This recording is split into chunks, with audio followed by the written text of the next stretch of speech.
All right, everyone, welcome.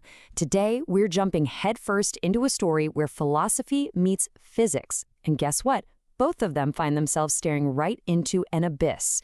We're going to explore a wild narrative about two impossible artifacts, two parallel investigations, and one very hungry reality. So the story kicks off with this single, super enigmatic line. And it's not just some poetic opener. It's more like a warning. It's telling us that some questions, they're not meant to be solved. They're meant to be opened, kind of like a door. And whatever's on the other side, it doesn't always wait for an invitation. So, at the very heart of this story, we've got two absolutely brilliant minds. And both of them are about to have their entire understanding of the world just completely shattered. Now, they don't know each other, but their paths are running parallel, and they're both heading straight for the same terrifying truth. And here they are, our two protagonists. On one side, you've got Aldric Vane, a philosopher. He stumbles upon a text that doesn't really give you knowledge. It kind of seems to take it away. And on the other side, we have Helena Vries, a physicist. She gets a photo of herself, a photo taken 80 years before she was even born. So one's going down a rabbit hole of ideas, the other a rabbit hole of time. And believe me, both paths lead to the exact same place. This is the very first sentence Aldric reads in what he later calls the Thornwick manuscript. For him, this thing isn't just a book. No, it's an active agent of dissolution. Reading it isn't about learning something new. It's about unlearning. It's about feeling the self that you've so carefully built up just get slowly and meticulously dismantled, page by page. Okay, now let's jump over to Helena's side of this mystery. I mean, just imagine getting this in the mail. It is absolutely 100% you. But here's the real kicker. It shows a tiny scar on her temple, a scar she got from falling off her bike in 1987. That's 44 years after this photo was supposedly taken. This isn't just a paradox, folks. It's a straight-up impossibility staring right back at her. So as Aldric and Helena start digging deeper, their totally separate investigations begin to describe the exact same phenomenon. What Aldric is finding in philosophy and metaphysics, Helena is finding in the world of temporal physics. They are both staring at a flaw, in the very fabric of existence. This is the big concept that Aldric uncovers in that manuscript. The clearing, it's not just some empty space out in a forest. It's the emptiness that's left over when everything has been revealed, when truth itself has been all used up. It's a metaphysical scar, and it's an active, hungry void. Yeah, just let that one sink in for a second. This is not the peaceful, quiet nothingness of a vacuum. The manuscript describes the clearing as a predatory void.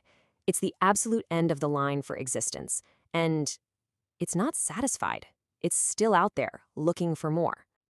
Now, while Aldric was exploring all this metaphysical stuff, Helena's investigation led her to a concept from physics called temporal residue. The whole idea is that a piece of someone's consciousness can literally get snagged on the past, kind of like a thread on a sweater. So that photo she got, it isn't exactly her. It's a snapshot of her residue, a piece of her that got stuck way back in 1943. And right here, you can see how these two ideas are basically just mirrors of each other. The clearing is a wound in space, in reality itself. Temporal residue is a wound in time. And both of these phenomena, they target certain kinds of people, the philosophically open or the temporally unstable, and they transform them into something totally new, a door or a host. And both of them serve the same unseen purpose. All right, let's follow Aldric's story and see how this all builds up.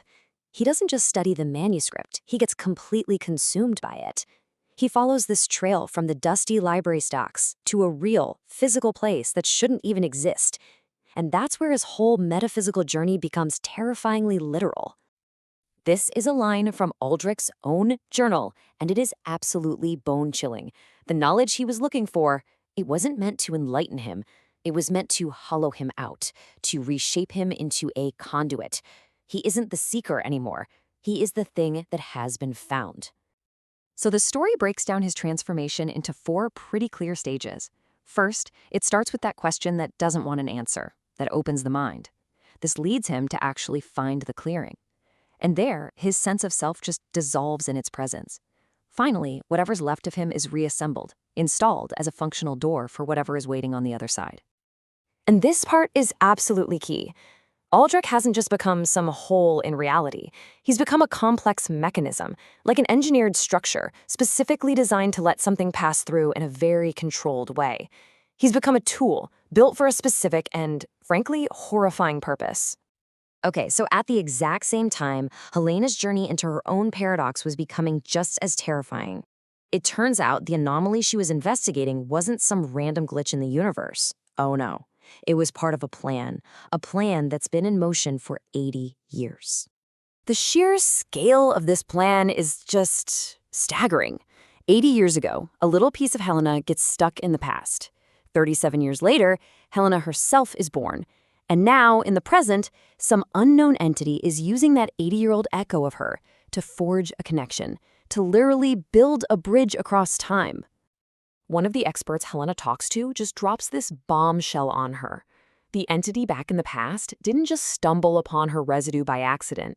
It has been actively cultivating it, protecting it, making sure it didn't fade away like other residues do. It's been farming a piece of her soul for nearly a century. And it all comes down to this, right? The entity is stuck back in 1943. It needs a stable connection to our present to cross over. The living, breathing Helena Vries is the anchor on this side, and her deep connection to her own temporal echo, that is the bridge it plans to walk across. She is the key to the whole thing. So, this brings us to the final, absolutely mind-breaking revelation. This is where Aldric's fate as a door and Helena's paradox as a bridge finally crash into each other. You see, this was never about two separate events. It's one single process, just seen from two different angles. The entity's goal, which we learn through Aldric's transformation, isn't actually to destroy our world. It's to correct it. It seems to believe that our reality, our whole sense of a solid, stable existence, it's a mistake, a temporary state of being that just needs to be unveiled. This right here is the core philosophy. Our entire reality, with all its separate objects and individual people, is described as nothing more than a dream. It's a state of forgetting, where the universe has forgotten its true unified nature. And Aldrich and Helena, they aren't victims of an attack, they are the unwilling heralds of an awakening. So the entity's ultimate purpose isn't malice, it's not conquest, it's reintegration. It's trying to dissolve the dream of isolation, that's us, our individuality, and merge all consciousness back into a single unified whole that existed long before the dream of our world even began. And that is the final, devastating twist. This entire cosmic horror story isn't about something alien invading our world. It's about our world being reabsorbed into its origin state. It's not an end, but a return to what, in this story's twisted logic, has always been. And that leaves us with this final question, turning the story's whole central theme right back on us. The manuscript reads the reader, the entity cultivates its host. It all forces us to consider our own relationship with reality. So, are you the consciousness experiencing the world, or are you the world experiencing itself through the illusion of a single consciousness? Definitely something to think about.